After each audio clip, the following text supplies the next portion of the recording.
Okay guys, so this video is going to share several of the steps involved in creating this really fun luncheon and craft time.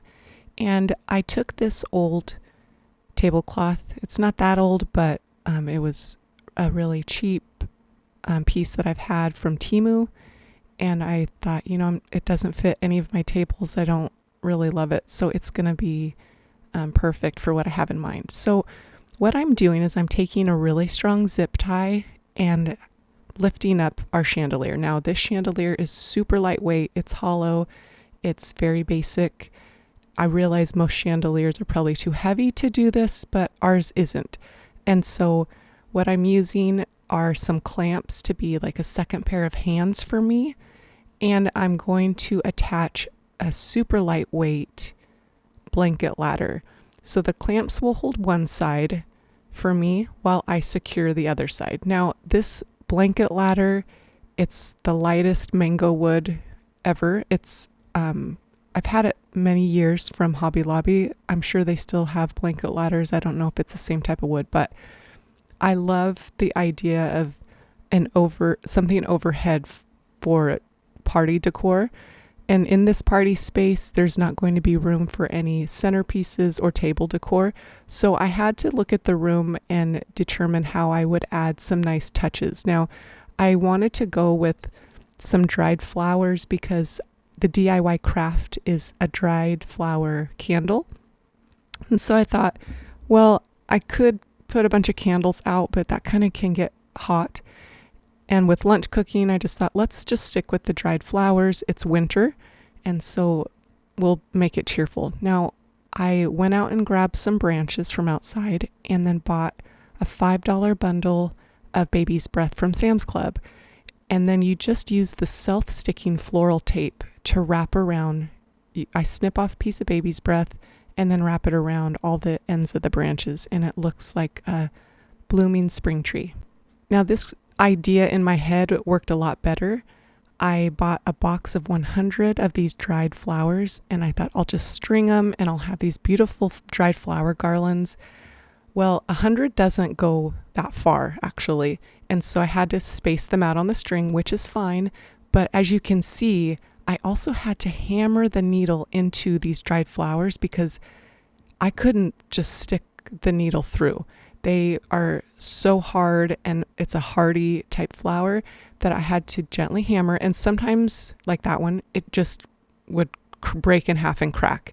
And that was okay. It didn't happen that often, but it did happen. So I just used a piece of wood to hammer the needle into, and it did make a bit of a mess, but nothing that was too crazy or out of control.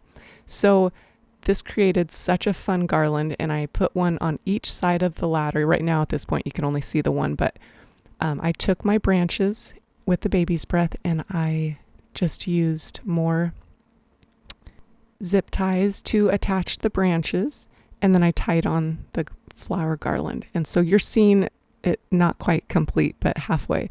Now I added another branch over to the mirror, and I wanted some dried flower displays, like arrangements.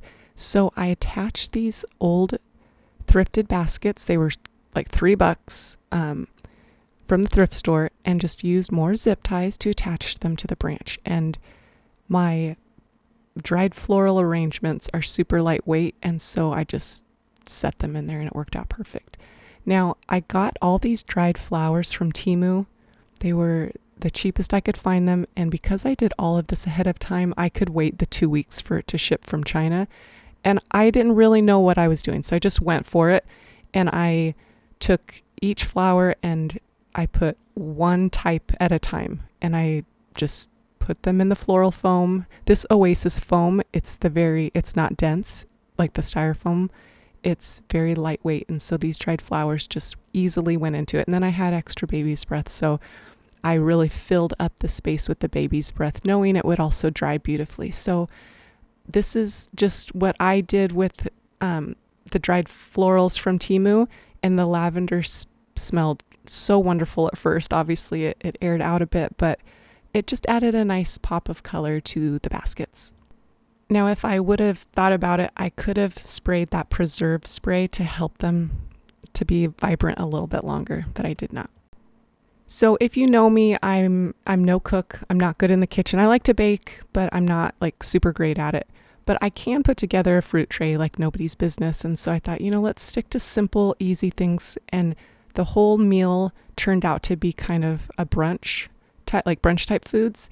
And I wanted it to be gluten-free for 2 of my guests. And I wanted the recipes to be delicious. So in the description below, I will link to all the recipes that I made. I failed to get video of the buffet of everything done. Everything tasted really good to me, and it looked really pretty, and I feel like it was a good mix of kind of breakfast foods, but not too crazy that it was overwhelming or exhausting. So making little egg bites and muffin tins. I made some really good Parmesan potatoes and meatballs. Anyways, I will send you the rest. I will put the recipes in the description.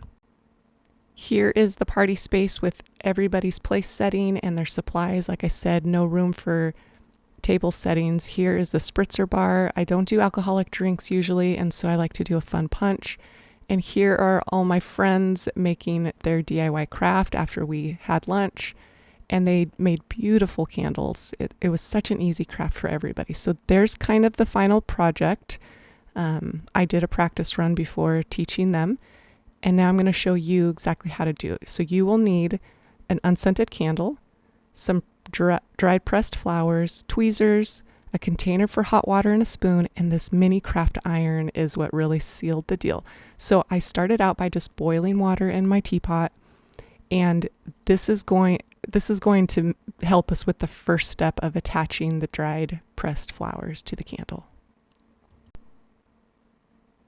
So the first step is I moved the candle to its side, and I'm going to decorate one side at a time. The square candle is much easier than when I did the round one, and I just arranged the flowers how I wanted. Now you can see if a petal is too delicate, it's not going to work off. Just try to scrape it off or place new flowers over it. That's perfectly fine. But at this point, we are merely tacking on the flowers putting the spoon back into the hot water every time. We're tacking on the flowers so that we can attach them better. And just some of my friends had their flowers going wrapping around corners. Some put some of the flowers on the top, and they just all turned out so beautiful. I was so impressed. Now for the second step, you just wrap parchment paper around it and then use your craft iron to press down and then clean up the edges, and that's it. So thank you guys for watching this video. Please like and subscribe for more party ideas.